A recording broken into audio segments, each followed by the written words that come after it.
محترم ناظرین، السلام علیکم ورحمۃ اللہ وبرکاتہ۔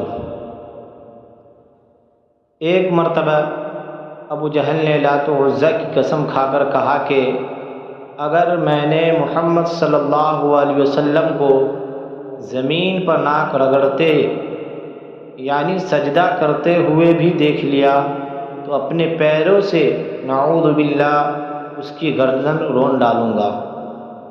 اتفاق ایسا ہوا کہ ایک روز آپ صلی اللہ علیہ وسلم نماز پڑھ رہے تھے۔ ابو جہل اپنا ارادہ پورا کرنے کی غرض سے آگے بڑھا، پھر اچانک الٹے پاؤں واپس آ گیا۔ جیسے ہاتھوں سے کوئی چیز روک رہا ہو۔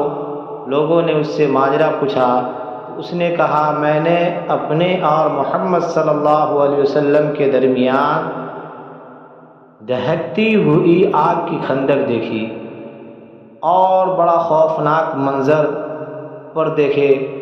آپ صلی اللہ علیہ وسلم نے فرمایا کہ اگر ابو جہل میرے قریب آ جاتا تو فرشتے اس کے ٹکڑے کر کے لے جاتے۔